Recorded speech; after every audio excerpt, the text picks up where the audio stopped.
محمد فی آخر کلامنا۔ معزز سامعین کرام، آج سفر المظفر کی 25 تاریخ 1444 ہجری ہے اور شمسی کیلنڈر کے حساب سے 23 ستمبر 2022 ہے۔ آج کے جمعہ کے اہم عنوانات یہ ہیں: پورے ہندوستان کے اندر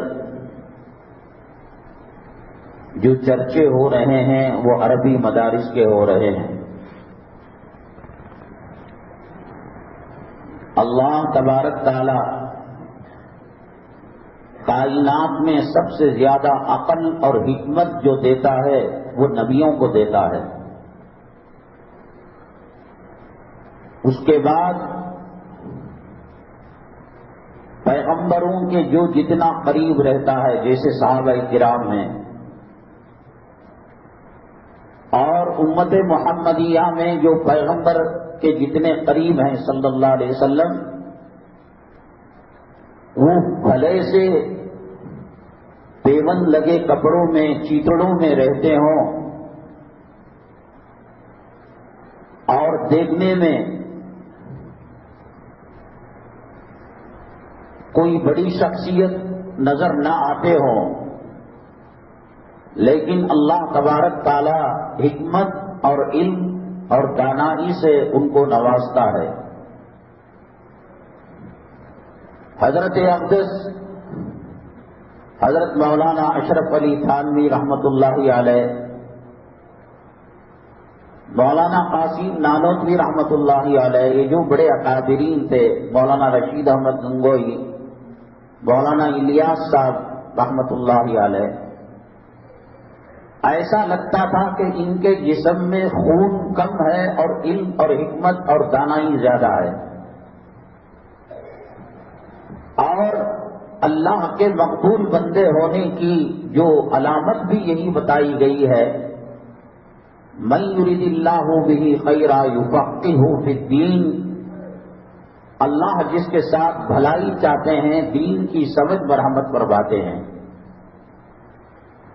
مال، دولت، سلطنت، ایم ایل اے بننا، ایم پی بننا، منسٹر بننا، وزیر بننا، تاج محل کا مالک بننا، لال قلعے کا مالک بننا، وائٹ ہاؤس کا مالک بننا، یہ اللہ کے مقرب بندے ہونے کی کوئی دلیل نہیں ہے۔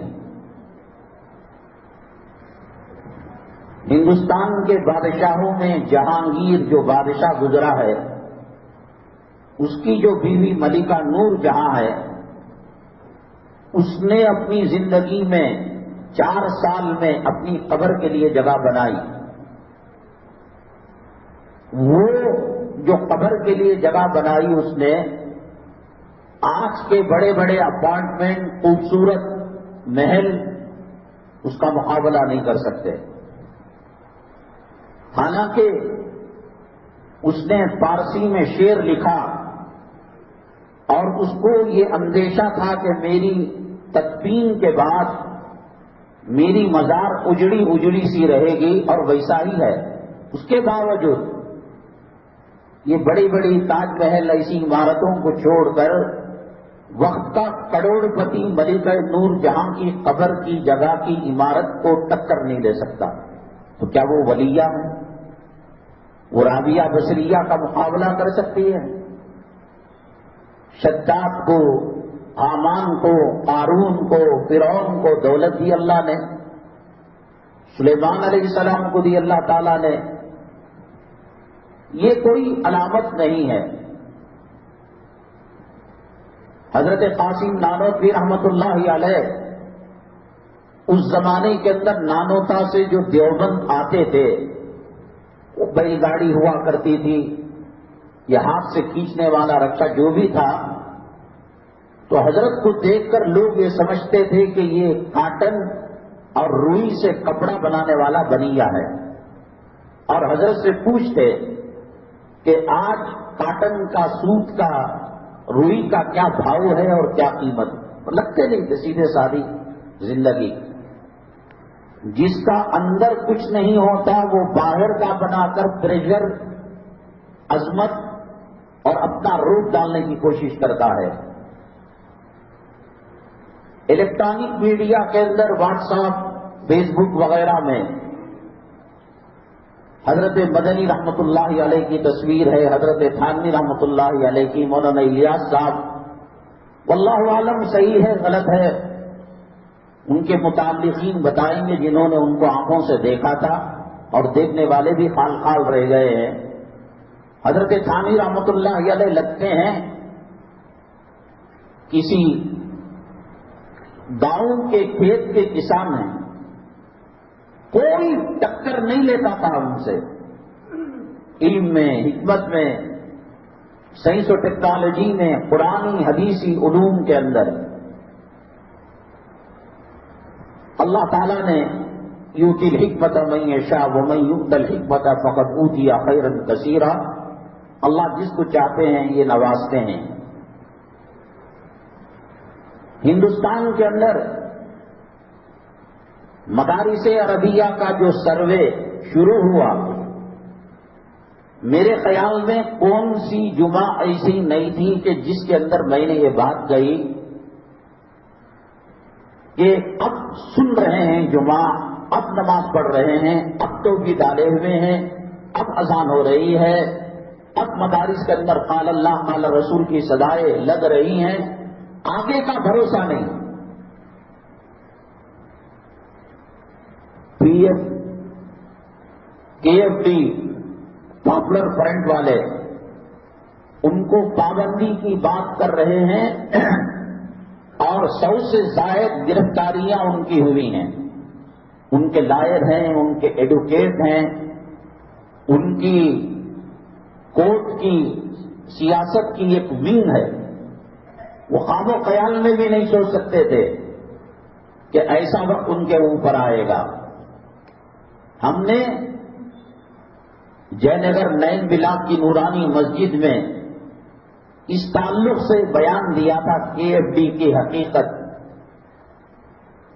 الحمدللہ ہندوستان کی سرزمین کے اندر جب کوئی مسئلہ قوم و ملت کا یا انسانیت کا، وہ جماعت اسلامی ہو یا جمعیت علماء ہو یا اور کوئی رفاہی تنظیم ہو، سب سے پہلے یہ لوگ وہاں پہنچتے ہیں۔ بہت خدمات ہیں ان کی۔ ڈی جے ہلی کے واقعے کے اندر انہوں نے مندر کو نوجوانوں کی کڑیاں ہاتھ میں بنا کر گھیر لیا کہ کوئی وہاں جا کر نقصان نہ پہنچائے۔ تمل ناڈو کے اندر جو پچھلا سیلاب کا واقعہ آیا 2-3 سال کے اندر باہر، مندروں کے اندر جا کر صاف صفائی کر کر کھانے کا نظم انہوں نے کیا۔ بہت ساری خوبیاں ہیں، لیکن اس کے باوجود جس سمت وہ چل رہے تھے، ہم نے اسی وقت کہہ دیا کہ جمعیت علماء کا دامن پکڑے آپ، اس کا مستقبل ڈاؤٹ فل ہے، حکومت برداشت نہیں کرے گی اور حکومت اسے ہضم نہیں کر پائے گی۔ لوگوں نے نہیں مانا۔ اب دیکھیے گا آپ، میں اپنی پیشن گوئی، اپنی کرامت الیاذ باللہ اللہ معاف فرمائے میں نہیں کہہ رہا ہوں، مستقبل کے حالات اور وہ تنظیم، وہ جماعت، وہ تحریک جو اپنے آپ میں دعویٰ کرتی ہے کہ یہ نبیوں والا رسولوں والا کام ہے، ہندوستان کی سرزمین کے اندر علل اعلان ڈنکی کی چوٹ سے دن کی کہنے والوں نے کہا۔ قاری طیب صاحب رحمۃ علمی انداز میں، مولانا علی میاں صاحب رحمۃ اللہ علیہ، مولانا تقی عثمانی صاحب، مولانا پیر ذوالفقار، ان کو نہیں چھوڑا۔ جب ان کی مجلسوں میں دعوت دی جاتی تو پوچھتے کہ آپ کا وقت لگا ہے۔ ہم نے قرآن و حدیث کی روشنی میں اس بات کی پرواہ کیے بغیر کہ انہوں نے ہندوستان کے اندر ان کے مخالفوں کے ساتھ کیا معاملہ کیا، الحمدللہ اس کے بعد اب ہر شہر میں، ہر جگہ علماء کی طرف سے آوازیں اٹھنے لگی ہیں۔ میں یہ کوشش کرتا ہوں کہ جو مرکزی عنوان ہوتا ہے اس میں بریلوی یا شیعہ یا قادیانی یا دیوبندی، اس عنوان سے متعلق اگر ان کی کوئی باتیں ہوتی ہیں تو وہ ہم لینے کی کوشش کرتے ہیں۔ گجرات کے مدرسے کے ایک ذمہ دار مکاتب کی اہمیت پر بات کر رہے تھے، اور انہوں نے بار بار اس بات کو دہرایا کہ اس دھرتی پر اگر نبیوں والا کام، رسولوں والا کام کوئی جماعت کر رہی ہے تو یہ مکاتب مدارس والے کر رہے ہیں۔ اور اس کی دلیل بھی کہ اللہ تبارک تعالیٰ نے پیغمبروں اور نبیوں اور رسولوں کی بعثت کا مقصد یعلمہم الکتاب والحکمہ، پہلا کام یہ بتایا کہ وہ کتاب کی تعلیم دیتے ہیں، ویزکیہم، خانقاہوں کا نظام چلاتے ہیں۔ یہ کئی جگہ اللہ نے کلام پاک میں بات فرمائی۔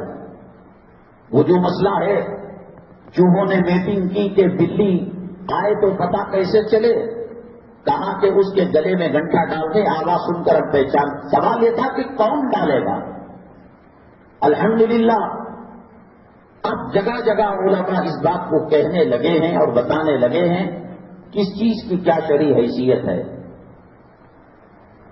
اندلس کے اندر، اسپین کے اندر عیسائیوں کا غلبہ ہوا، اور مسلم جو حکمران تھے، 800 سال جیسے ہندوستان میں مسلمانوں نے حکومت کی، اندلس اسپین کے اندر بھی 800 سال حکومت کی۔ یہاں غیر مسلم راج، ہندو راج بنانے والے، انہوں نے اسپین کے اندر جا کر مطالعہ کیا، تجزیہ کیا، قوم و ملت کو پڑھا، وہاں کے عروج اور وہاں کے زوال، وہاں کی ترقی، وہاں کی تنزلی، وہاں کی آبادی، وہاں کی بربادی کو سامنے رکھا انہوں نے، اور ہندوستان کے اندر اندلس کو نمونہ بنا کر، ماڈل بنا کر وہ کام گجرات سے انہوں نے شروع کیا۔ اندلس کے اندر آن کی آن میں عیسائی سلطنت پر قابض ہو گئے۔ آخری حکمران جو تھا اس سے انہوں نے اگریمنٹ کیا کہ حکومت ہماری ہوگی تو مسلمانوں نے کہا اذان کو نہیں روکو گے، نماز کو نہیں روکو گے، مدارس کو نہیں روکو گے، مکاتب کو نہیں روکو گے، ہاں ہم میں کوئی آدمی عالم عیسائی سے مل کر تبدیلی مذہب کی بات نہیں کرے گا، اور کوئی عیسائی مسلمان کو مرتد نہیں کرے گا۔ جھوٹے ہیں، کیا اعتبار؟ سب اگریمنٹ کیا، اور جب آخری حکمران اندلس کا، اسپین کا مسلمان قرطبہ کی مسجد سے جانے لگا تو مڑ مڑ کر اسے دیکھ کر روتا تھا، اللہ اب اس کا انجام کیا ہوگا؟ تو اس کی ماں نے کہا ہجڑے کمینے کہیں کے مقابلہ کرنے کے بجائے، میدان جنگ میں آ کر جہاد کرنے کے بجائے ہجڑوں کی طرح، عورتوں کی طرح رو رہا ہے۔ اس کے بعد نہ زبان کا پاس رہا، نہ اگریمنٹ کا پاس رہا۔ یہ اپریل فول جو منایا جاتا ہے، اور بدقسمتی سے مسلمان بھی اپریل فول مناتا ہے، اس کی ابتدا اسپین اور اندلس سے ہوئی۔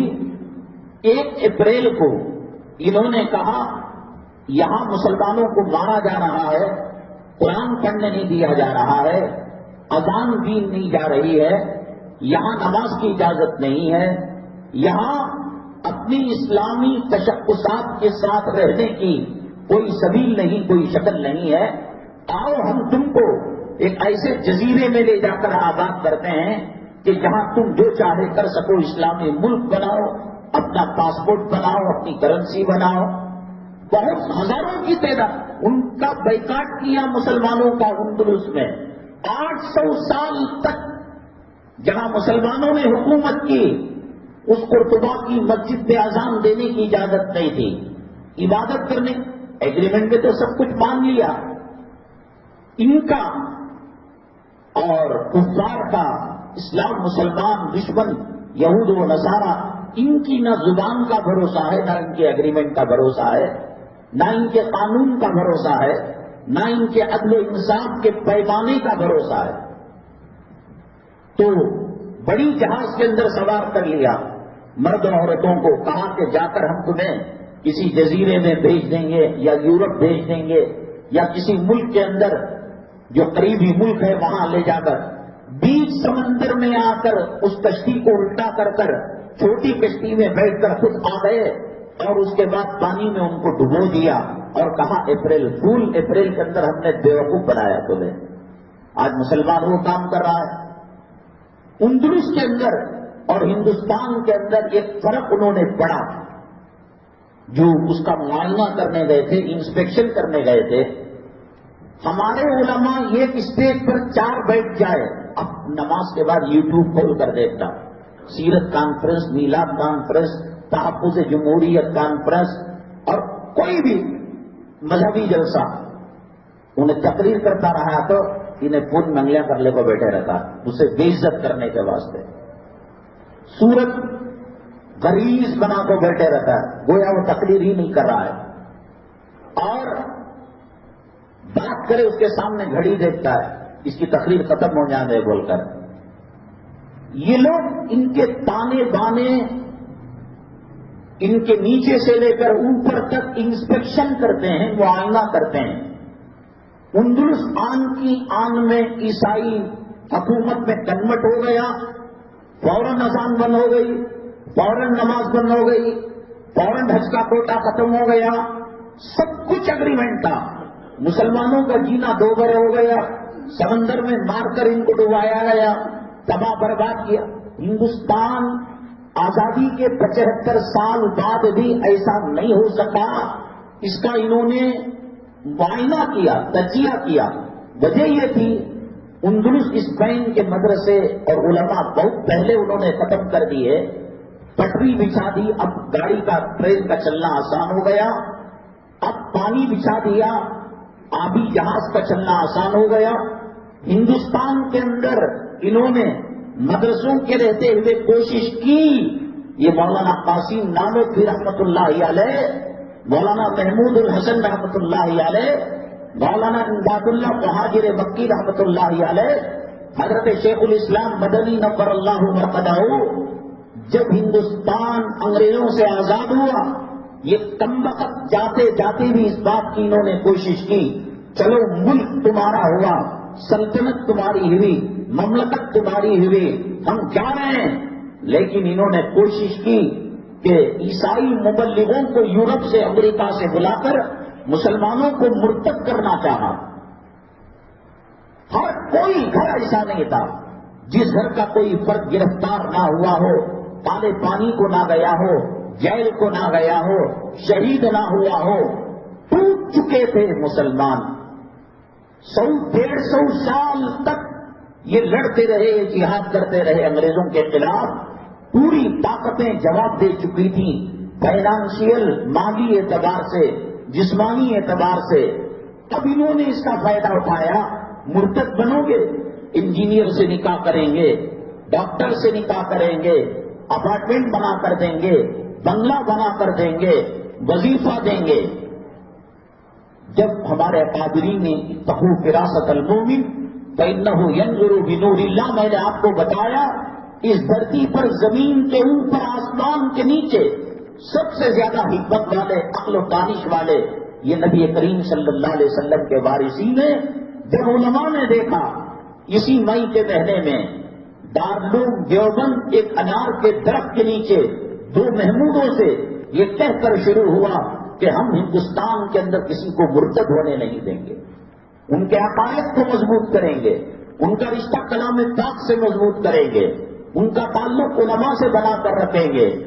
ارتداد کا دورہ تھا، شدی تحریک تھی۔ حضرت عبدت مدنی نور اللہ مرقدہ دن میں بخاری شریف پڑھاتے، درس حدیث دیتے، اور بیل گاڑی میں راتوں میں کئی 50-100 میل کلومیٹر جا کر وہاں لوگوں کو مرتد ہونے سے بچایا کرتے تھے۔ حضرت مولانا الیاس صاحب رحمۃ اللہ علیہ کی تحریک 40 دن 4 مہینے سال یہ والی بات نہیں تھی، ارتداد کا دورہ تھا۔ کلمہ کیا ہے پتہ نہیں، قرآن کیا ہے پتہ نہیں، نماز کیا ہے پتہ نہیں، اور حدیث کیا ہے، نبوت رسالت کیا ہے، کلمہ کا ترجمہ معلوم نہیں، یہ کیسے؟ انہوں نے جاتے ہوئے کسانوں کو کہا کتنا کما لیتے ہو؟ 1 روپیہ 2 روپیہ، کہا یہ مزدوری مل جائے وقت دو گے؟ ہاں ٹھیک ہے۔ فجر سے عشاء تک ان کو کلمہ سکھاتے، مرتد ہو چکے تھے، اسلام سے پھر چکے تھے۔ دارالعلوم دیوبند کے ادارے کے قائم ہونے کے بعد حضرت مولانا پیر ذوالفقار صاحب دعوت برکاتہ عالیہ نے لکھا ہے، دنیا کا چپا چپا اگر کوئی افریقہ کا جنگل ہو، وہاں کوئی مکتب، وہاں کوئی مدرسہ، وہاں کوئی کسی عالم دین کی خدمات، کسی نہ کسی طریقے سے واسطہ بالواسطہ جا کر انار کے درخت سے اس کا تعلق پیدا ہوتا ہے، دیوبند سے اس کا رشتہ لگتا ہے۔ بڑی دور کی سوچی انہوں نے، ایک طرف ارتداد کا دور دورہ اور دوسری طرف انہوں نے مدرسہ۔ ہندوستان اتنا جلدی اندلس کی طرح، اسپین کی طرح اگر وہ ہندو راشٹر نہیں بنا، غیر مذہب والا نہیں بنا، یہ مدارس یہ علماء کا سبقہ ہے۔ اندلس بنا تو پہلے علماء کو کاٹ دیا، مدارس کو مکاتب کو ختم کر دیا، پاور اسٹیشن سے پاور کو آف کر دے۔ آپ 1 کروڑ کا بلب لے کر لگائے، روشن نہیں ہو سکتا۔ آپ 2 واٹ کا بلب لگائے اور اس کا رشتہ پاور ہاؤس سے ہو، وہ روشنی دے گا۔ ہندوستان ابھی تک یہ نہیں بنا، یہ انار کے درخت کر سکتا ہے۔ یہ دارالعلوم اور دارالعلوم کی جو شاخیں ہیں، یہ مسجد کی 4 دیواری کے اندر جو علی پاک پڑھایا جاتا ہے، جو ایمان مجمل پڑھایا جاتا ہے، جو ایمان مفصل پڑھایا جاتا ہے، جو کلمے پڑھائے جاتے ہیں، خداوند قدوس کی عزت و جلالت کی قسم، یہ مکاتب، یہ مدارس نہ ہوتے، اندلس کی طرح کبھی بھی کہ ہندوستان مسلمانوں کے ہاتھوں سے نکل چکا ہوتا۔ فرق نہیں ہوتا ہندو کون ہے، مسلمان کون ہے، کافر کون ہے، یہودی کون ہے، عیسائی کون ہے۔ کلام پاک کو جلانے کی کوشش کی تو اب انہوں نے جب پہچان لیا کہ صاحب ہندوستان اتنا جلد اندلس اور اسپین کی طرح کنورٹ نہیں ہو پا رہا ہے، یہودیت، عیسائیت، مشرکوں کا فلاں ان سے کوئی رکاوٹ نہیں ہے۔ رکاوٹ ہے یہ اذان کی آواز ہے، رکاوٹ ہے یہ قال اللہ قال رسول کی صدائیں ہیں، تو اب اس کے اوپر حملہ کرنے کے لیے بیک زبان بیک لفظ اگر یہ کہتے تالا لگا دو مدرسوں کو، مسجدوں کو بند کر دو، تو انٹرنیشنل جو عدالت ہے، انٹرنیشنل جو اقوام متحدہ کے قوانین ہیں، وہ لوگ کہتے کہ بھائی وہ پرائیویٹ نہ تمہارے سے چندہ لیتے ہیں، نہ دندہ لیتے ہیں، نہ حضرت اقدس مولانا قاسم صاحب نانوتوی رحمۃ اللہ علیہ، اللہ تبارک تعالیٰ غریق رحمت کرے، تم مسجد کو ایک پیام دے کر، ٹوائلٹ کو کبوڈ دے کر شان جتاتے ہو، وہ کیا فیصلہ جو قیامت تک انشاءاللہ چلے گا۔ اصول خشتگان کسی بھی ادارے کو چلانا ہوتا ہے تو اس کے اصول و ضوابط ہوتے ہیں، اس کا بیلاس ہوتا ہے، چندے کے بارے میں، صدر کے بارے میں، سیکرٹری کے بارے میں، کمیٹی کے بارے میں، بینک اکاؤنٹ چیک میں کس کا صحیح پڑے گا کس کا نہیں پڑے گا، مشترکہ پڑے گا غیر مشترکہ پڑے گا، بیلاس ہوتا ہے۔ اللہ اکبر، کیا فراست ایمانی تھی حضرت قاسم نانوتوی رحمۃ اللہ علیہ کی۔ کہا سڑک پر بھیک مانگنے والے فقراء اور غریب لوگوں کے سامنے ہم دامن پھیلا کر ایک آنا دو آنا، 1 روپیہ 2 روپیہ 1 پیسہ 2 پیسہ بھیک مانگ لیں گے، حکومت کی مدد ہم نہیں لیں گے، اور نہیں لی۔ اور اس معاملے کے اندر حضرت اقدس مولانا اشرف علی تھانوی قدس سرہ تھانہ بھون میں آج بھی مدرسہ حضرت امداد اللہ مہاجر مکی کے نام پر ہے، امدادیہ مدرسہ، جس دن پہلی اینٹ رکھی گئی آج تک وہ مدرسہ، اور جلال آباد کا مفتاح العلوم مدرسہ، کیونکہ حضرت اقدس مولانا مسیح اللہ خان صاحب رحمۃ اللہ علیہ، حضرت تھانوی رحمۃ اللہ علیہ کے خلیفہ اجل، آپ نے دیوبند کا سفیر دیکھا ہوگا، ندوے کا سفیر دیکھا ہوگا، مذاہب کا سفیر دیکھا ہوگا، اپنے علاقوں کے مساجد و مدارس کے چندے دیکھے ہوں گے، چادروں کو دیکھا ہوگا، کہا اللہ کے دین کی سربلندی کے لیے مدرسہ چلایا جا رہا ہے۔ جب گلی کا کتا پل سکتا ہے، جنگل کا حیوان پل سکتا ہے، جانور پل سکتا ہے، کیا اللہ تعالیٰ اپنے ادارے کو نہیں چلا سکتا؟ آج بھی چندہ نہیں ہے بات امدادیہ مدرسے کا اور جلال آباد مفتاح العلوم مدرسے کا۔ حکومت سے کسی قسم کا، یہاں دیوبند کے اندر تو چھٹیاں ہوتی ہیں بقرعید کی، رمضان کی، ریلوے ڈپارٹمنٹ سے کنسیشن فارم لے کر 1000 کی ٹکٹ 500 میں کی جاتی ہے، 500 کی 250 میں، وہ تک نہیں ہے جلال آباد میں امدادیہ میں۔ بڑی دور رسم کی عقلیں تھی۔ اب انہوں نے کہا کہ اندلس آن کے آن میں عیسائی مملکت میں تبدیل ہو گیا اور یہاں ہمارے لیے رکاوٹ بن رہے ہیں مسلمان، اور مسلمانوں کو قوت مل رہی ہے، انرجی مل رہی ہے، پاور مل رہا ہے۔ ان کا پاور اسٹیشن مکہ نہیں ہے، ان کا پاور اسٹیشن مدینہ نہیں ہے، ان کا پاور اسٹیشن مسجد اقصی بیت المقدس نہیں ہے۔ یہ جو چھوٹے چھوٹے ملا سائیکلوں میں آ کر علی زبر آ با زبر با، یہ پاور اسٹیشن، یہاں سے ان کو انرجی مل رہی ہے، یہاں سے ان کو طاقت مل رہی ہے۔ اندلس بدل گیا تو مدارس مکاتب کا وجود نہیں تھا، عراق کے اندر تبدیلی آئی، مکاتب مدارس کے وجود کو ختم کر دیا گیا۔ ان کے رہتے ہوئے ہمارا کام کرنا آسانی نہیں۔ اب اگر تالا لگانے کی بات کرتے، بند کرنے کی بات کرتے، اقوام متحدہ یونائٹڈ نیشن ان کو نہیں چھوڑتا، وہاں بھی جواب دینا تو کہا کہ سروے کیا جائے گا۔ اور ہمارے بھائی اتنے بھولے والے، فلاں مدرسے میں سروے ہوا، بندہ شکن جواب۔ مدرسے کے کمرے کتنے، الیکٹریسٹی کی بل کتنی آتی ہے، کاکروچ ٹوائلٹ بیت الخلا کتنے، ان کو وہ پوچھتا تھا، ہے نہیں پوچھا تھا؟ غسل خانے کتنے، کھانے کے لیے جو سسٹم ہے پیسہ کا، کون سی چیز ہے یہ؟ ارے جب آپ نے کل پرسوں سنا ہوگا، شیموگا کے اندر 2 نوجوان جو عراق کی تنظیم ہے ابو بکر البغدادی کی داعش، خفیہ کام کیا کرتے تھے۔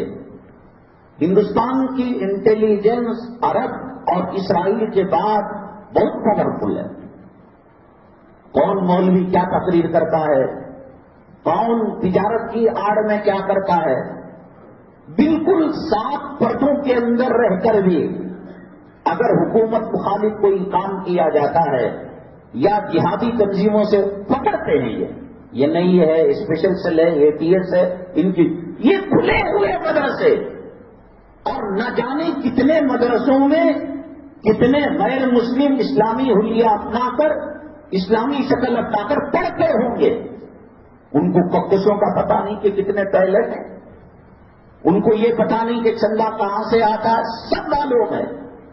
پریشان کرنا اور پھر اس کے بعد ان اپنے مقاصد کی کامیابی کے لیے جو کرنا، وہ کرنے کے لیے سب بھائی مسجد کھلی ہوئی ہے، یہاں کوئی آتا ہے کس کو روکا جاتا ہے؟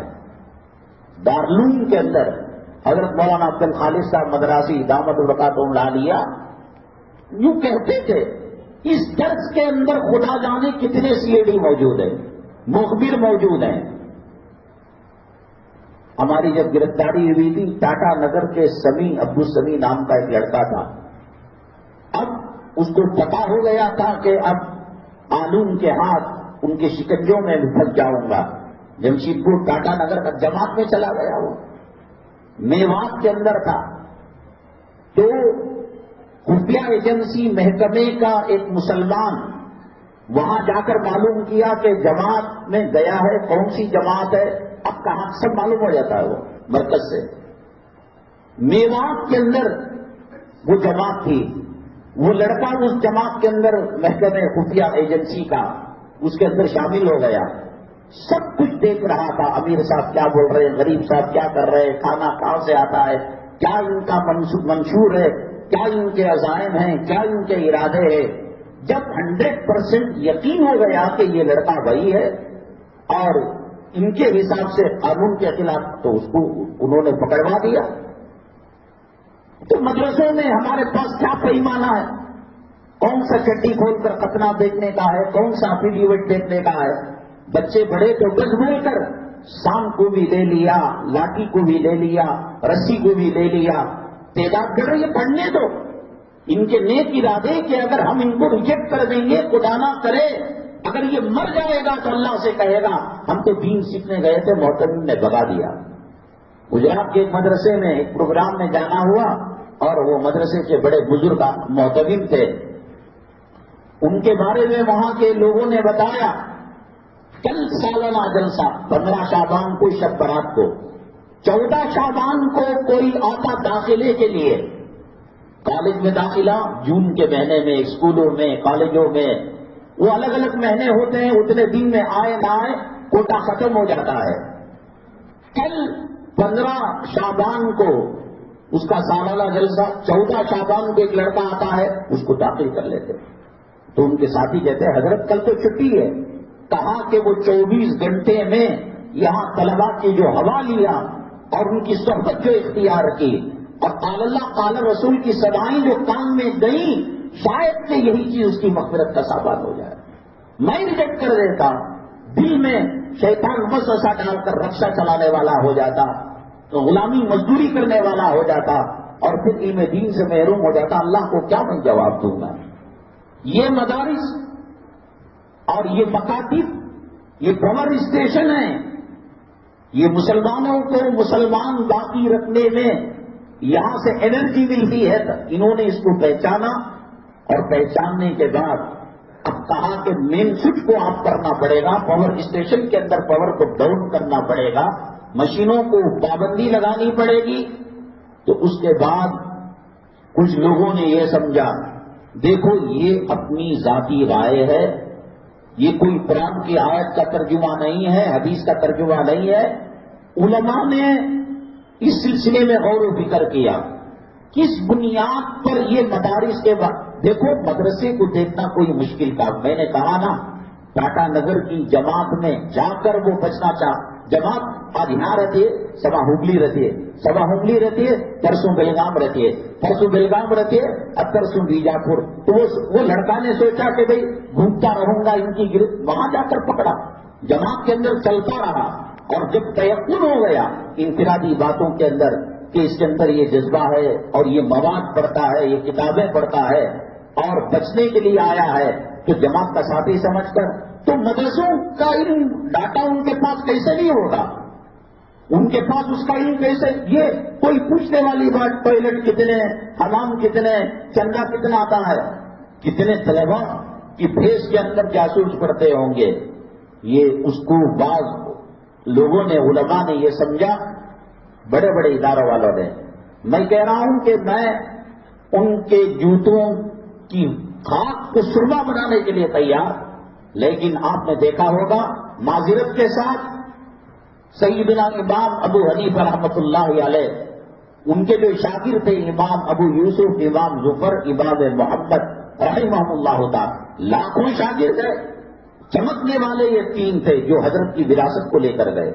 ہدایہ فقہ کی کتاب ہے، تقریباً دنیا کے ہر مدرسے میں، وہ اہل حدیث کا مدرسہ ہو، وہ سلفیوں کا مدرسہ ہو، وہ بریلیوں کا مدرسہ ہو، وہ دیوبندیوں کا مدرسہ ہو، ہدایہ پڑھائی جاتی ہے۔ ایسے ایسے ڈیپ اور گہرائی کے مسائل ہیں۔ حضرت امام حنیفہ رحمۃ اللہ علیہ کی فقہ پر مرتب وہ کتاب ہے، ہر صفحہ کوئی ایسا نہیں ملے گا ہدایت کی کتاب کا کہ جس کے اندر ان 3 شاگردوں میں سے کسی ایک نے حضرت کی مخالفت نہ کی ہو۔ انہوں نے ایک بات کہی، امام ابو یوسف نے کہا میں نہیں مانتا، کبھی کہا امام ظفر نے میں نہیں مانتا، کبھی کہا امام محمد نے میں نہیں مانتا، کبھی ان دونوں نے کہا میں نہیں مانتا، کبھی تینوں ساتھ ہو جاتے، کبھی 2 ساتھ ہوتے، کبھی 1 ساتھ ہوتا اور کبھی تینوں انکار۔ تو یہ بے ادبی گستاخی نہیں ہے۔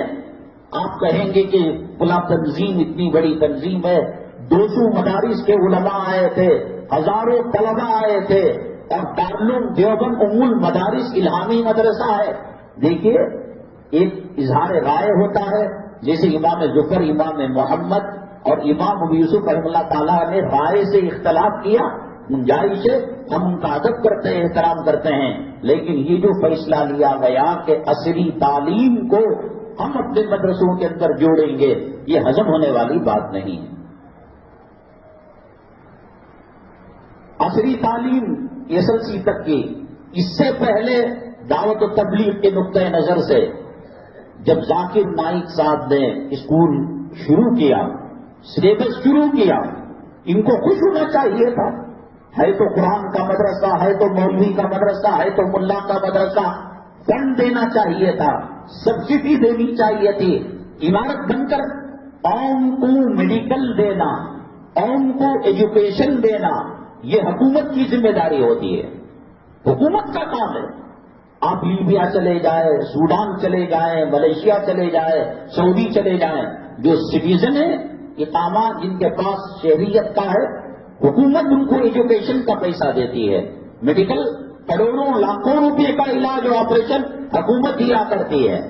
تو جب تمہارا بوجھ ہم ہلکا کر رہے ہیں، یہاں SLC PUC ڈاکٹر بنا رہے ہیں، ہمارے بیدر کی جو شاہین ادارہ ہے، 4 بچوں سے شروع کیا اور 20,000 بچے اس وقت اس ادارے سے منسلک ہیں، کئی حفاظ ہیں، کئی قراء ہیں، کئی علماء ہیں، تو ان کو خوش ہونا چاہیے کہ MBBS کا بوجھ عقل قوا والوں نے ہلکا کر دیا، LLB کا کورس اشاعت العلوم عقل قوا والوں نے کم کر دیا۔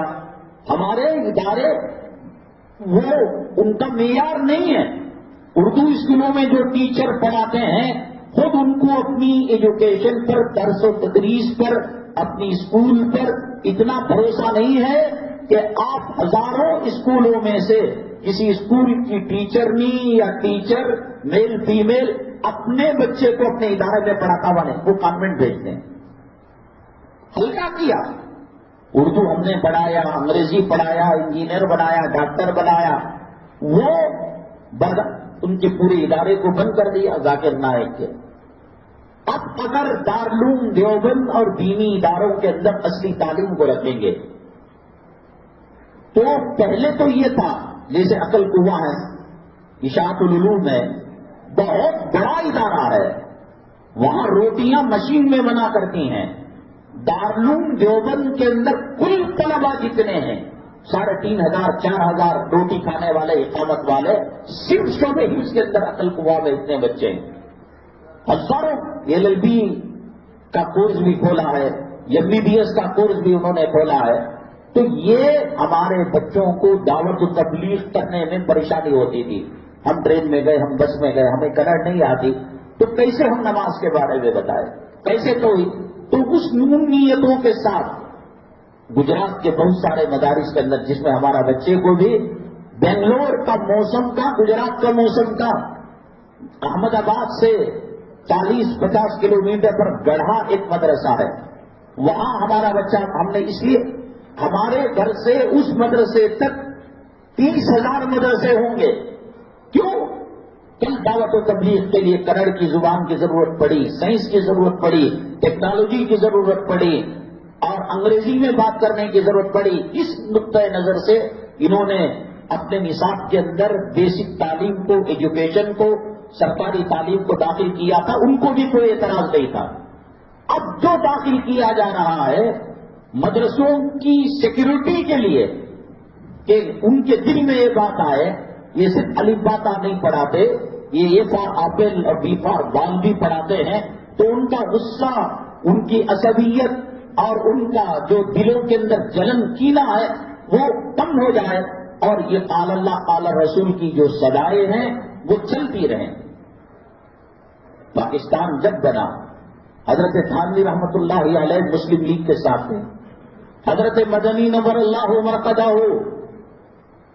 کانگریس کے ساتھ تھے، بہت زبردست اختلاف سیاسی نقطۂ نظر سے، ان کے چھوٹے، ان کا وہ مذاق کرتے، وہ ان کا حضرت ایک اسٹیشن پر، ریلوے اسٹیشن میں حضرت مدنی نور اللہ علیہ اترے تو لیگیوں نے کپڑے اتار کر ناچ کر ان کا مذاق اڑایا تھا حضرت مدنی نور، سوچ الگ الگ تھی۔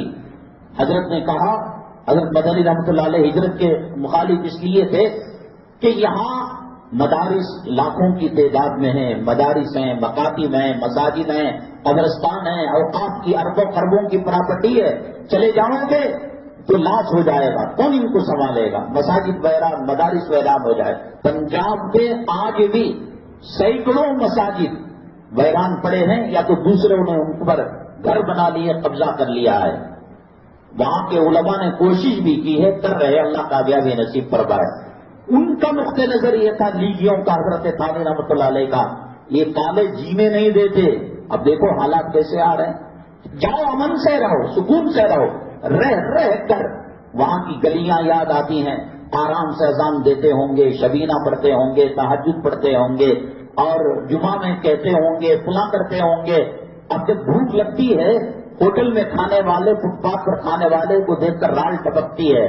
تو اس حساب سے حضرت تھانوی رحمۃ اللہ علیہ کی رائے. تو انہوں نے یہ سوچا کہ یہ مدارس کا وجود ختم ہو جائے گا. یہ کہاں سے سوچا، کیا ان کی حکمت عملی تھی، اللہ بہتر جانتا ہے. انہوں نے وہاں کی بیسک تعلیم کو، ایک عالم نے یہاں تک کہہ دیا کہ SSLC کے بغیر دارالعلوم دیوبند میں داخلہ نہیں ملتا. وہ جب ایجوکیشن کو مدارس عربیہ میں ٹھوسیں گے تو کہیں گے کل ایک لیکچرر کو ہمارا رکھنا پڑے گا سائنس پڑھانے کے لیے، گجراتی زبان پڑھانے کے لیے، کنڑ زبان پڑھانے کے لیے. تم مولویوں کو تو اتنے ماہر نہیں ہو، ہم ایک استاد دیں گے.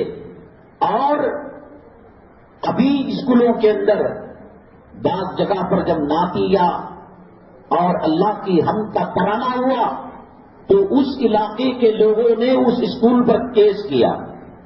بعض اسکولوں کے اندر لنچ ٹائم کے اندر کچھ طلبہ امام بن کر، مقتدی بن کر ظہر کی نماز ادا کرتے ہیں. اس پر کیس کیا، اس پر پابندی ہوئی. جب ان کے نصاب کو، ان کے جانور کو ہم پالیں گے تو نہیں کہیں گے کہ چارہ یہ تو ہم انجیکشن دیں گے، ہم دوا دیں گے. اب کہہ رہے ہیں کہ بھگوت گیتا ہندوستان کی نصاب تعلیم کے اندر شامل ہے. جب میرا ایک مدرسہ ہے، صفا مدرسہ، اور میں اس کے اندر ماڈرن ایجوکیشن، موجودہ عصری تعلیم کو رکھتا ہوں، تو کیا میری مرضی سے بیسک نصاب کو رکھوں گا یا حکومت کے طریقے پر؟ اور اگر میں رکھا اور صرف پڑھا کر چھوڑ دیا، 10ویں پڑھا کر، PUC پڑھا کر چھوڑ دیا، تو کیا وہ ہماری صفا کی سرٹیفکیٹ گورنمنٹ مانے گی؟ گورنمنٹ کہے گی ہمارے حساب سے آ کر تم ایگزام دو. بنگلور کے اندر کمبی پور کا مدرسہ ہے، بہت پہلے کرناٹک کی سرزمین کے اندر اس کی ایک کوشش رہی ہے کہ مولوی کورس کے طلبا SSLC بھی پاس کرے، اور وہ پڑھا رہے ہیں. لیکن ان کا مقصد دعوت و تبلیغ تھا، تاکہ ماڈرن ایجوکیشن، سائنس پڑھے طلبا، ٹیکنالوجی پڑھے، اور قرآن کی صداقت، حقانیت لوگوں کے سامنے سائنس اور ٹیکنالوجی کی لینگویج کے اندر تھے. یہ اب جو مقصد ہے، وہ مقصد یہ ہے ہمارے مدارس کا سروے کرو نہ کو، ہمیں جینے دیو، ہمیں مرنے نہ کو دیو، تالا نہ لگاؤ، ہم تمہارا بیسک نصاب اور تمہارا جو طریقے تعلیم ہے ہم لیں گے. تو اس کے اندر ان کا یہ ہے کہ بھگوت گیتا کیا پڑھائیں گے دارالعلوم دیوبند کے اندر. ایک طرف قال اللہ قال رسول کی صدائیں نکلے گی اور دوسری طرف بھگوت گیتا کی گونج ہوگی. کیا شریعت اجازت دے گی؟ وہ کہیں گے کہ میل لیکچرار اویلیبل نہیں ہے، ہم لیڈیز کو بھیجیں گے ٹیچر نہیں بنا کر. پھر وہی ہوگا کہ شاگرد استادنی سے محبت کرے گا، لے کر بھاگے گا. اور جہاں یہ ہو رہا ہے، میں نام نہیں لوں گا، اللہ کی عزت و جلالت کی قسم یہ ہو رہا ہے. یہاں ماڈرن ایجوکیشن کے نام پر الگ ادارے مسلمانوں نے بنائے. سرکار نے کہا اتنا کوٹا فیمیل کا آپ کو ٹیچر کے ہم تنخواہ دیں گے. تو وہاں ہم نے خود آنکھوں سے دیکھا کہ دوسرے ٹیچر ان سے بات بے پردہ کر رہے ہیں، تعلقات بڑھ رہے ہیں، محبتیں ہو رہی ہیں، شادیاں لو میرج ہو رہی ہے. اور پھر اس کے بعد وندے ماترم کا مسئلہ ہوگا. پھر اس کے بعد ان کا جو قومی گیت ہوگا وہ پڑھنا پڑے گا. اور اس کے بعد ہر ایک لائن کا بھگوان الگ ہوتا ہے. اور ایجوکیشن کا جو بھگوان ہے وہ سرسوتی دیوی ہے. ان کا کہنا بعض علاقوں میں انہوں نے شروع بھی کیا کہ ایجوکیشن اور تعلیم سے پہلے جیسے ہم لب آتی ہے دعا علامہ اقبال کا ترانہ ہمارے مدرسوں میں پڑھا جاتا ہے.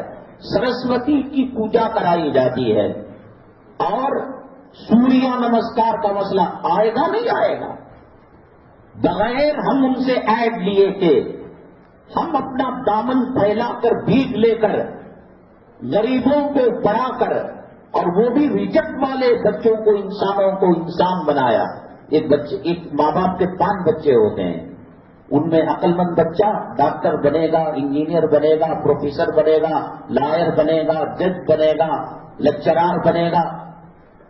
ایک بچے کو ڈالا، بھاگ گیا، وہ کام میں ڈالا، چوری کر کے بھاگ گیا، وہ خالہ کے گھر میں رکھا، وہاں سب کچھ ستانے لگا. اب آخری حد میں آخری درجے میں مدرسے کے محتمین کے پاس، حضرت یہ بچے کا تمہیں کیا کبھی کرنا. جن بچوں کو یونیورسٹیوں نے برداشت نہیں کیا، کالجوں نے اسکولوں نے برداشت نہیں کیا، ٹیوشن دینے والی ٹیچر نے برداشت نہیں کیا، اور خاندان کے پھوپھیوں نے، خالاؤں نے، رشتہ داروں نے برداشت نہیں کیا، قوم پر بوجھ تھا، حیوان تھا، اس کے سینے کو پاک کر کر کلام پاک کی 6666 آیتیں ڈالنے والا کون تھا؟ انہوں نے اس گئے گزرے پتھر کو، جسے لوگ استنجا کے لینے کے لیے بھی تیار نہیں تھے، اس کو ایسا تراشا کہ وہ کوہ نور سے زیادہ قیمتی ہو گیا. کون آتے ہیں مدارس کے اندر؟ مالداروں کے بچے. پہلی کوشش کریں گے ڈاکٹر، پہلی کوشش سب کوششیں ناکام ہو جائیں گی. حضرت مولانا صدیق صاحب بانوی رحمت اللہ علیہ فرمایا کرتے تھے، جیسا میٹیریل ہوگا ویسا چیزیں بن کر آئیں گی. تم نے رگ اور کینسر لگا، ایڈز لگا، کیڑ لگا، تم نے میٹیریل دیا اور تم چاہتے ہو کہ علماء پیران پیر جیسے بنے، خواجہ میری رحمت اللہ علیہ جیسے بنے. پھر بھی یہ علماء کی کرامت ہے، یہ مدارس اور مکاتب کی کرامت ہے کہ ایسے پتھروں کو کوہ نور جیسا ہیرا انہوں نے تراشا. اصل بات یہ ہے، ان تمام حالتوں کے باوجود بھی تاریخ پر جب ہم غور کرتے ہیں اور ہسٹری پر نگاہ ڈالتے ہیں، اب تک جو قومیں آئیں، حضرت آدم علیہ السلام سے لے کر حضرت سیدنا عیسیٰ نبینا علیہ السلام تک جو صحیفے نازل ہوئے اور جو کتابیں نازل ہوئی، اللہ تبارک تعالیٰ نے ان کی حفاظت کی ذمہ داری نہیں لی. توریت بنو اسرائیل کو دی اور کہا کہ تم حفاظت کرو گے، انجیل عیسائیوں کی دی اور کہا کہ تم حفاظت کرو گے، زبور حضرت داؤد علیہ السلام کے قوم کو دی، کہا کہ وہ پیغمبروں کے رہتے رہتے ہی اس کے اندر رد و بدل کر دیا. انہوں نے اپنی منمانی چیزیں، جو اچھی دکھی اس کو حلال کر لیا، جو اچھی نہ دکھی اس کو حرام کر لیا. نبی کریم جناب محمد الرسول اللہ صلی اللہ علیہ وسلم کے جو امتیازات ہیں، جو خصوصیات ہیں، میں یہ اس لیے کہہ رہا ہوں کہ یہ ڈوبتی کشتی اور یہ ڈوبتی نیا اور یہ مسلمانوں کے زوال اور مسلمانوں کے اماواس کی رات میں داخل ہونے کے بعد یہ کرن جاگ رہی ہے. وہ کرن پچھلی امتوں میں نہیں تھی، اللہ ان کی ذمہ داری نہیں لیا. تو پھر توریت کا کیا حشر ہوا، انجیل کا کیا حشر ہوا؟ یہ مکاتب اور قرآن شریف جو کہا لا یاتیہ الباطل من بین یدیہ ولا من خلفہ تنزیل من حکیم حمید، اللہ اس کی حفاظت کا ذمہ داری لیا. اس میں ایک زبر، ایک زیر، ایک حرف کا فرق نہیں لا سکتا کوئی. اور دنیا اسباب کی ہے. یہاں بچے مسجد میں اعتکاف کر کر دعا کرنے سے نہیں ملتے، شادی کرنے سے ملتے ہیں. یہاں مسجد میں ہاتھ اٹھا کر دعا کرنے سے، پانی کا بوتل نہیں ملتا، محنت کرنے سے، کنواں کھودنے سے، ندی کے پاس دار الاسباب ہے. جب اللہ تبارک تعالیٰ نے قیامت تک کے لیے کلام پاک کی حفاظت کی ذمہ داری لیا تو دنیا دار الاسباب ہے. علماء مر جائیں، صرف 50,000 علماء جنگ آزادی کے اندر شہید ہوئے. قرآن زندہ ہے. جنگ جمل میں سینکڑوں کی تعداد میں حفاظ شہید ہوئے. قرآن زندہ ہے. ہندوستان کی آزادی کے بعد یہ گورا انگریز کتا سور کا نسل والا جب یہاں چھوڑ کر گیا، کلام پاک ہزاروں لاکھوں کی تعداد کے اندر اس نے جلایا اور پانی کے اندر ایسا ڈالا کہ پانی کا رنگ سیاہ ہو گیا. حضرت باقر علی اس زمانے کے بزرگ تھے.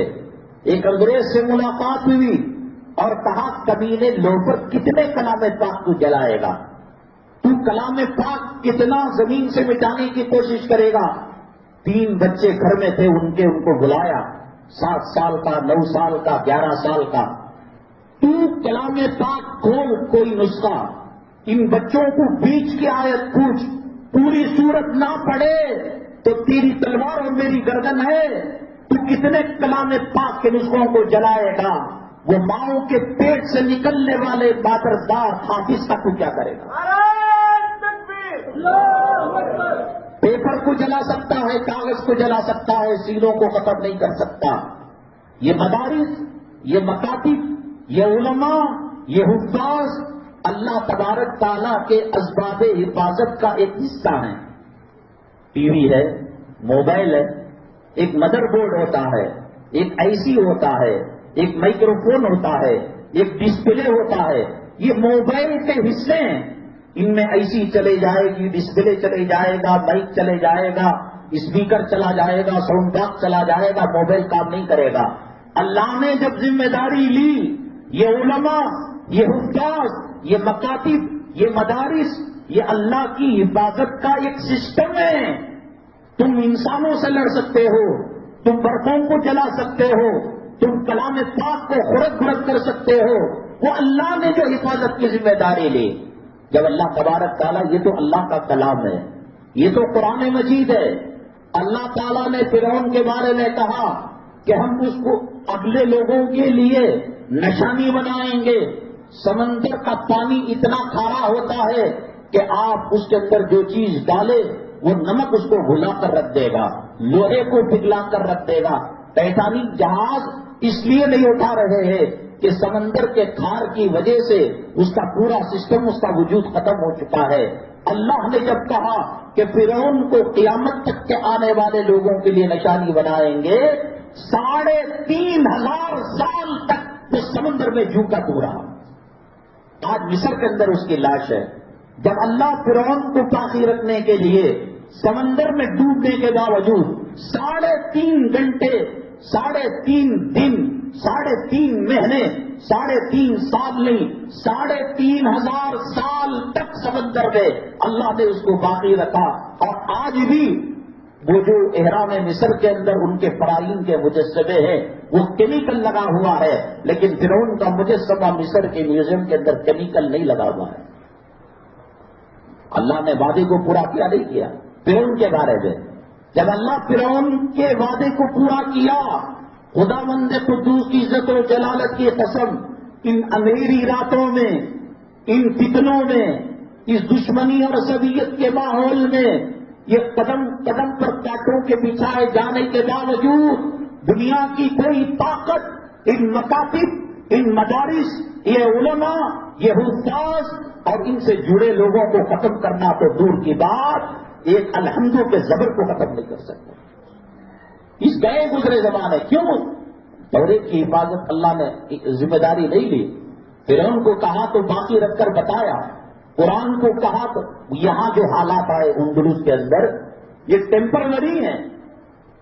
رشیا میں جو آئے وہ عارضی ہیں. عارضی ہو سکتا ہے کہ کبھی بابری مسجد کو منہدم کر دیا، کبھی گیان باپی کی مسجد کو، مدرسے کو شہید، یہ عارضی چیزیں ہو سکتی ہیں. کلی طور پر اللہ کے کلام پر کوئی حملہ نہیں ہو سکتا، اللہ کے کلام کے اندر کوئی رد و بدل نہیں ہو سکتا. اللہ نے وہ سسٹم اس کے اندر رکھا ہے. وہ بے وقوف ہیں جو دین اسلام سے دور ہیں، وہ بے وقوف ہیں جو علماء سے دور ہیں، وہ بے وقوف ہیں جو مدارس و مکاتب سے دور ہیں، وہ بے وقوف ہیں جو جمعہ میں اپنے کاروبار حلال کو حرام کا بنا کر کھا کر پی کر آتے ہیں.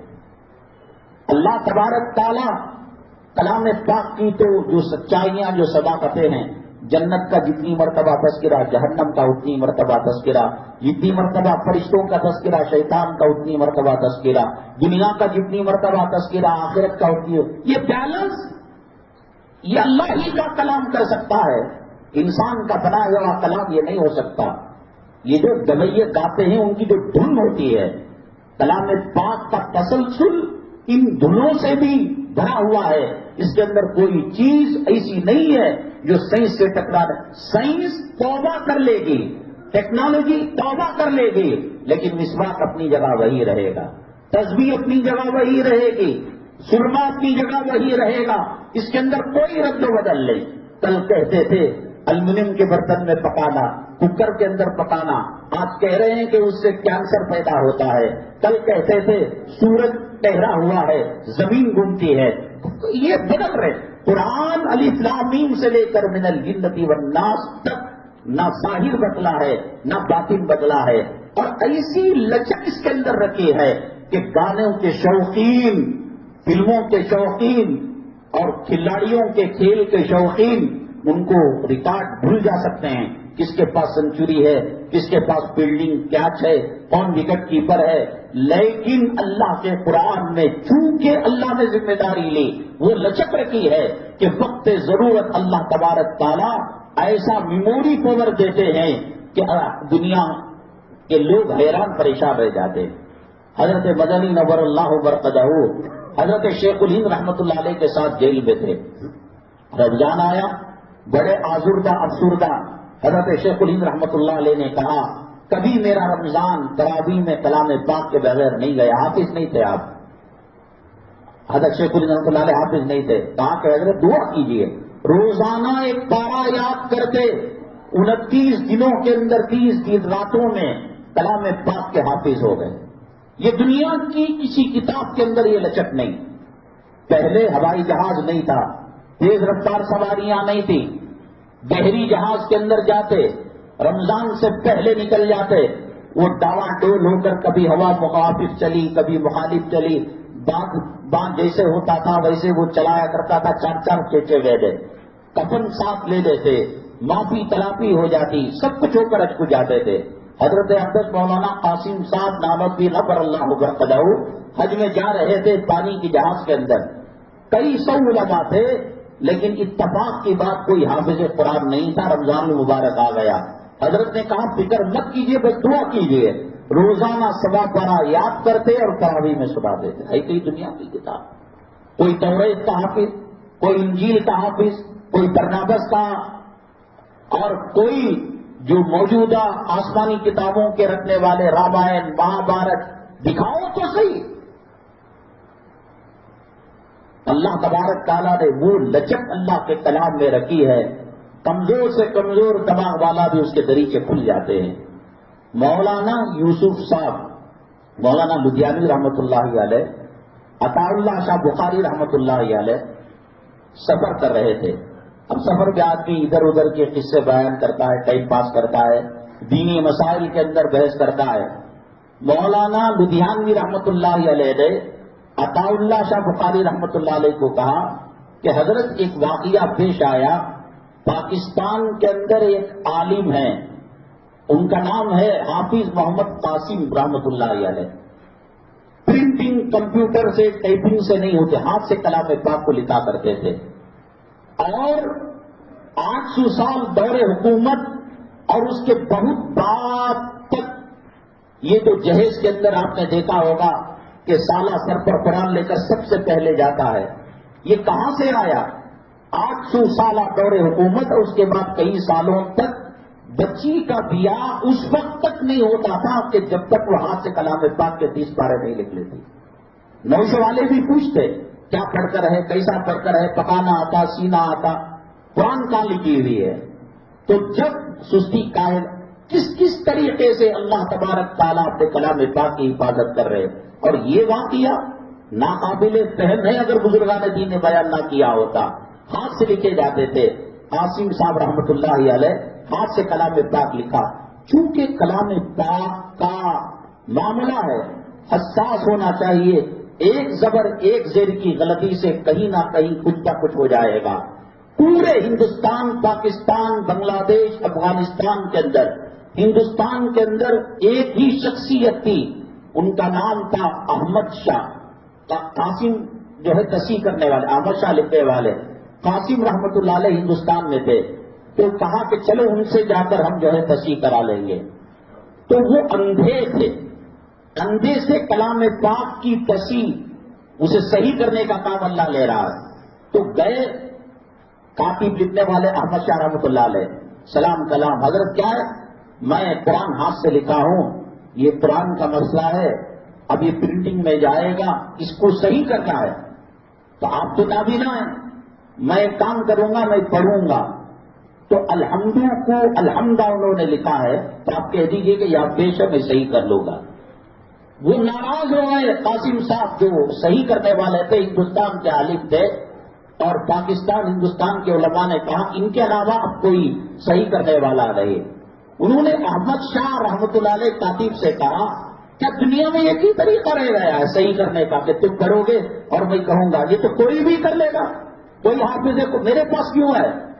کہا کہ اس میں اصل کیا چاہتے ہیں آپ صحیح ہونا؟ کہا آیت تو آگے پیچھے نہیں ہوتی، ذرا زبر زیر کی غلطی، رب العالمین کے بجائے رب العالمین لکھ دیا گیا ہوگا یا رب العالمین پیش لگا دیا ہوگا۔ تو ایک کام کرو، اب پڑھنے سننے میں ٹائم زیادہ لگتا ہے، میں کیا کرتا ہوں، الحمد سے لے کر من الجنتی والناس تک جو زبر ہے، الحمد زبر زیر پیش جزم، زبر زیر پیش جزم، جو آتا میں بولتا جاتا ہوں۔ اللہ نے آیتوں کی حفاظت کی، اللہ نے ظاہر کی حفاظت کی، اللہ نے تفسیر کی حفاظت کی، اللہ نے باطن کی حفاظت کی۔ اللہ تبارک تعالیٰ اب وہ کہہ رہے ہیں کہ الحمد، علی پر زبر ہے، لام پر جزم ہے، میں حروف پڑھے بغیر الحمد سے لے کر من الجنتی والناس تک زبر زیر کہوں گا، جہاں فرق ہوگا وہاں سے کر لے گا۔ اس کے زبر زیر کے حافظ تھے وہ۔ الحمد پڑھ کر الف لام زبر ال، حمیم زبر ہم، دال پیش دو، یہ تو کون بھی پڑھ لے گا؟ کہا کہ زبر زیر جزم تشدید پیش جزم زیر، یہ کوئی کہتا جاؤں گا۔ وہ کہہ رہے تھے احمد شاہ کاتب کہ 30 پارے 114 سورتیں مکمل ہو گئی، ایک جواب بھی ان کی زبان نہیں لڑکھڑائی۔ 3 دن میں کوئی حافظ ہو رہا ہے، ایک ایک دن کو 10 پارے۔ ان اندھیروں میں امید کی کرن ہے، تم جاؤ مزہ کرو صاحب، تمہاری اعمال کی نحوست سے یہ دن دیکھنے کو مل رہے ہیں، ہمیں امید کی کرن ہے۔ انشاءاللہ اللہ تبارک تعالیٰ نے حفاظت کی سسٹم میں چونکہ ان کو اسباب بنایا، اللہ انشاءاللہ ضائع ہونے نہیں دے گا۔ دیکھو ہم نے بارہا کہا ہے کہ صدقات، خیرات، استغفار، نمازوں کا اہتمام، پتہ نہیں کب کس کے ساتھ کیا معاملہ ہو جائے گا۔ ان کی کوشش ہے مدارس کے تعلق سے، اور میں نے کہا اصلی دیکھو دیوبند کے اندر حضرت استاد محترم پیر و مرشد اور میرے مربی، میرے محسن، میرے کرم فرما، اگر وہ انگلی نہ پکڑے ہوتے میں یہاں پر نہیں بیٹھا ہوتا۔ حضرت کے احسانات ہے، حضرت نے مدنی پبلک اسکول عیدگاہ کے پاس کھولا ہے۔ ہزاروں ادارے ہیں بنگلور کے اندر جو مسلمانوں کے ادارے ہیں، دینیات پڑھاتے ہیں، قرآن پڑھاتے ہیں، تعلیم الاسلام پڑھاتے ہیں، دینی تعلیم کا رسالہ۔ اس کو مدارس سے جوڑنا ایک بہت بڑے خطرے کا سگنل ہے۔ یہ وہ میں بتا چکا ہوں کیا کیا کر سکتے ہیں۔ بھگوت گیتا کو پڑھانے کہیں گے، ایگزام میں جب تک نہیں بیٹھ سکتے جب تک کہ ہمارے طریقے کا نصاب نہیں ہوگا۔ سرسوتی کی پوجا، وندے ماترم، سوریہ نمسکار، یوگا، بھگوت گیتا کی تعلیم، اور خدا نہ کرے علماء کی اور ہندوستان کے حکمرانوں کی جو بے ادبی گستاخی ہے، چھوڑ دو، دنیا چھوڑ دو، کسی کا ساتھ اس نے نہیں دیا۔ میں نے شروع تقریر کے اندر کہا تھا کہ جہانگیر کی بیوی جو نور جہاں تھی، ملکہ نور جہاں، اس کے حسن کے لوگ قسمیں کھایا کرتے تھے، چاند ستارے اس کے سامنے ڈم ہو جایا کرتے تھے۔ راجہ رنجیت سنگھ جو یہ سکھ ہیں، یہ اب جو ہے منہ دھو کر آئے دودھ سے اور مسلمانوں سے بھلی باتیں کر رہے ہیں۔ کٹر نمبر 1 دشمن تھے مسلمانوں کے۔ جتنی مسجدیں، ادارے پنجاب کے اندر بحران ہوئی، ہندوستان کے کسی علاقے کے اندر نہیں ہوئی۔ راجہ رنجیت سنگھ جب ہندوستان کا راجہ بنا، اس نے جتنے ہمارے بادشاہ، مسلم بادشاہ حکمرانوں کے محل تھے،